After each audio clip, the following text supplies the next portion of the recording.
Good afternoon, or whatever time of day it is that you guys are listening to this. So today I want to revisit the UAP, the drones, the mysterious UAPs, UFOs, aliens, what some people are talking about. I want to revisit this again. And I want to ask the question, what if?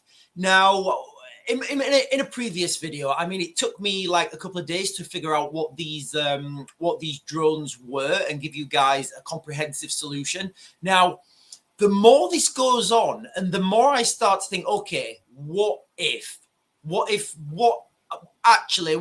I'm wrong?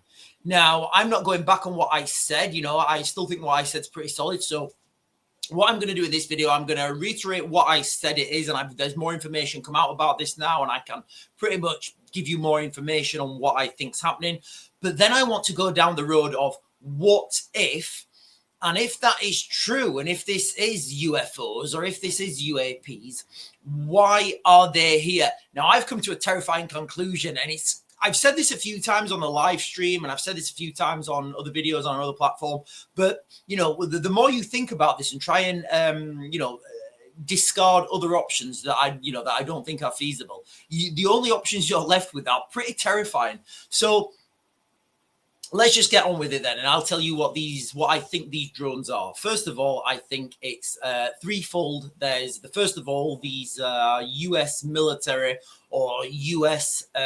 Three-letter agency, whether that's a civilian agency, whatever it is, whether it's a private contractor subcontracted by a civilian agency that's subcontracted by someone else, but eventually this will all lead back to the government or the military at least.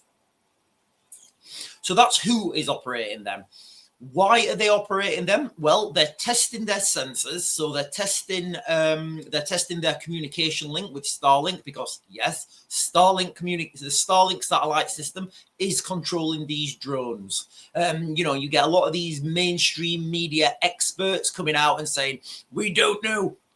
These are operated on a frequency that's not known to us. And I'm like, guys, that is a nonsensical statement. All frequencies are known. You know, it's like saying that it's a color not known to us. No, all colors are known. You just don't know what color it is. Now, they don't know what color it is. Sorry. Now, all frequencies are known. They just don't know what frequency it is because they're not operating on a frequency. I don't have my props. Normally, when a drone is communicating with the ground control station, it goes up, down, up, down, up, down, up, down, up, down, and they communicate with radio waves.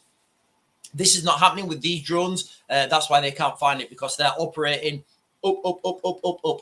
They're using the Starlink system, and in fact, it's the only way they can do it. On the top of these drones that are being seen, they will have like essentially a Starlink dish, which is essentially a router. And once you have internet connection on these drones, then you can do pretty much what you want with them using the Starlink constellation. So that's how they're operating with them. The second thing is they're testing access and egress from the water. There's lots of people saying that these things are coming from the water. Now, can you remember when that Titan submersible thing that was going down to that Titanic? Can you remember when that imploded and the US Navy straight away, they said, yeah, we know what's happened. We know exactly where it is. And they just went straight to it and found it. Are we really saying that? And again, guys, listen, I'm not an expert in like naval and underwater stuff. In fact, I'll go one further and say I do not get in that water because I know somewhere that water is connected to a shark. So straight away, guys, okay, I am on a little bit of a back foot when I talk about naval concepts. But are we really saying that the US Navy don't have the capacity to track these things out in the sea if they are landed in the sea? So that's what they're doing, okay? They're testing access. So the second thing is they're testing access and egress from the from the water. And the third thing that they're doing is they're conducting a PSYOP, so that when the US military go and conduct reconnaissance over Iran before the invasion 2026, that's when the Iranians are going to start to see these UFOs, these drones, these UAPs, and naturally they will blame the United States. And then the United States can say, hey guys, it wasn't us. We had our problems with that around back end of 2024 ourselves. So let me just go to the map now and I'll show you why it's actually happening in New Jersey. Where are we? Where's the maps? I think I may have closed it. No, I've not. There it is. So just threefold, guys, okay? Just quickly, okay? US military or someone in US military government is operating the drones. They're testing their systems with Starlink and their communication system and their sensors. And they are practicing access and egress from the water. And they're also conducting a PSYOP on the Iranians. Now, let me just share this with you real quick, and then we'll get on to what if. Okay, so let's just go to New Jersey. Right, okay, so you've got New Jersey. Where are we? Where's my geography? Right, so we've got New Jersey here. Now, the significance of operating drones over New Jersey, now I know they're not isolated to New Jersey, but New Jersey seems to be the epicenter, is this big thing of blue stuff here. All this blue stuff here, guess what? That's water. And you can have underwater drones, underwater aircraft carriers, whatever, doesn't really matter how they do it, but these drones will be landing on the water. And then I would suggest, you know, there's a submarine somewhere, and these things are either being taken back to the submarine or they're being refurbished on a submarine. And inside that submarine, you can have 3D printers, you can have fabricators, you can have people working on these drones to refurbish them, conduct any repairs, change any passive sensor readings. So the drones here, New Jersey, and the water, that's the significance there. Now, if we look over, if we go over the pond, where's the pond? Have I just totally messed this up? Hang on. Right, where are we? Yeah, here we are. So if we just go over here to Iran. So any invasion of Iran has to come from the water. Like, realistically, guys, okay?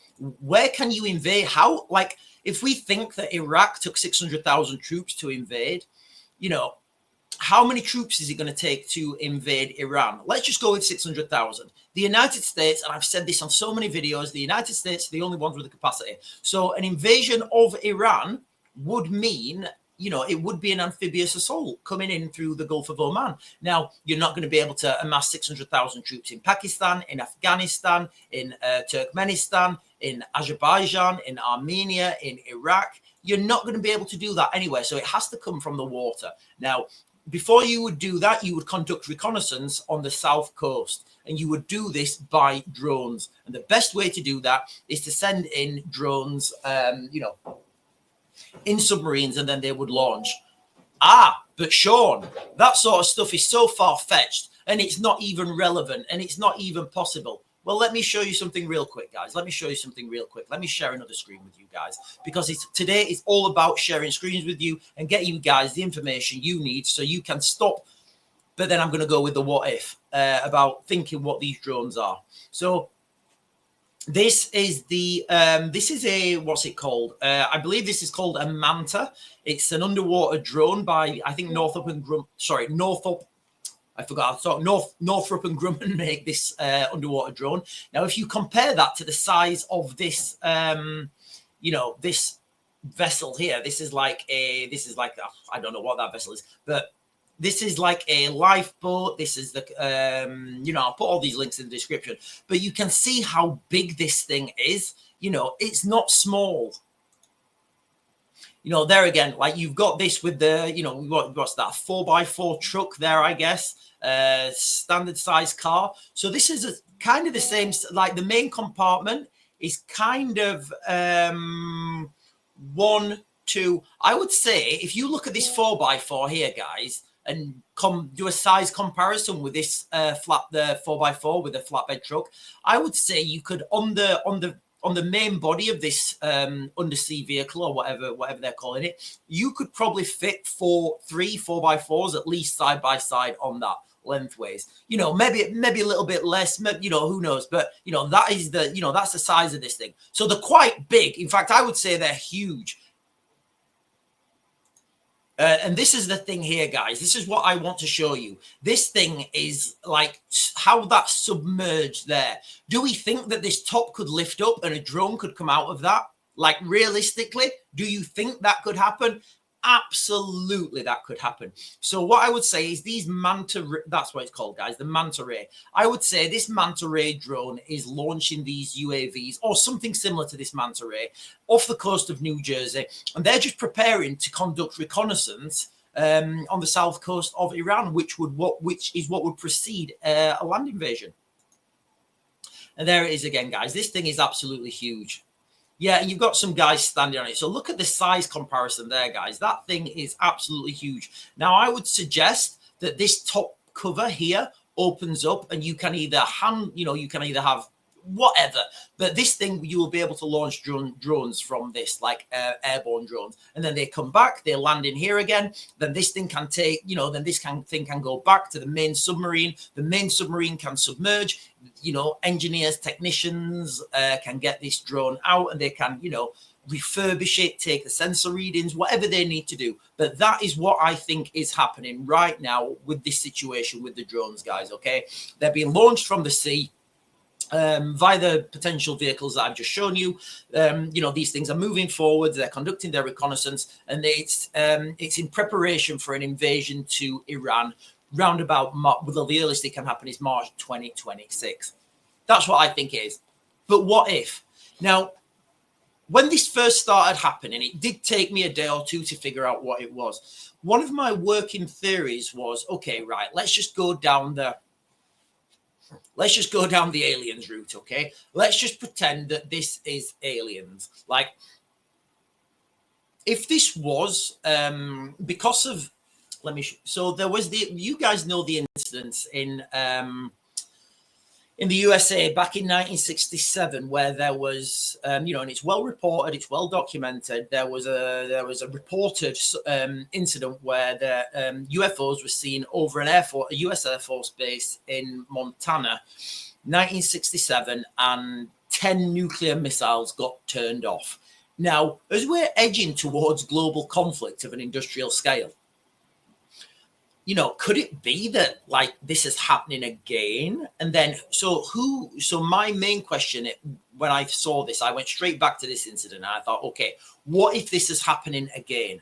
And right now in the world, everybody's got one of these things, mobile phone, and they have pretty sophisticated cameras on them. So everybody has the ability to be a citizen journalist and put these things online. So what better way to disrupt, discredit, dilute the actual UFO sightings than the US military to just swarm everywhere with their own drones that are blatantly made by humans operating on known physics.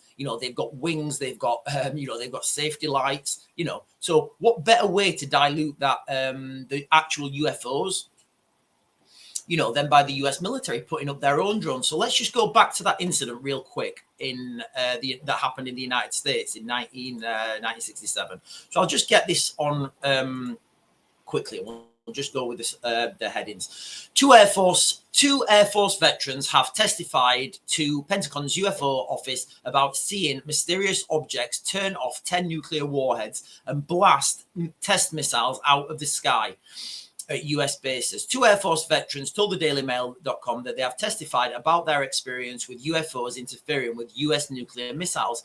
Former Officer Robert Salas, now I'll put this link in the description, told of his encounter with an orange flying disc that turned off 10 nuclear warheads at Malmstrom Air Force Base in Montana, 1967.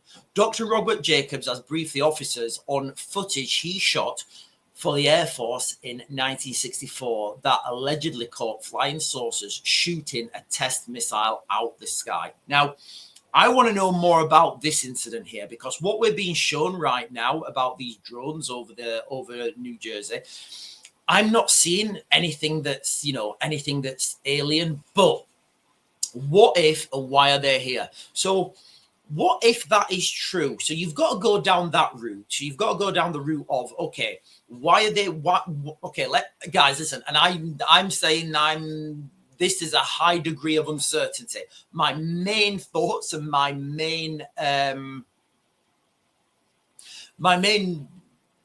conclusion to this is what I've just said. It's US military. They're planning an invasion of Iran. They're going to use drones, water-based drones to come out the ocean. The Gulf of the Gulf of Oman to conduct reconnaissance on that south coast. PSYOP, so when it happens, the Iranians say, oh, you know, it can't be the United States. They have the same problem. And I would pretty much guarantee that before Trump's inaugurated, this thing's gone, it's finished, it's over, it's blown over, and nobody talks about it again until we start seeing these drones over Iran. Anyway, but what if it's not?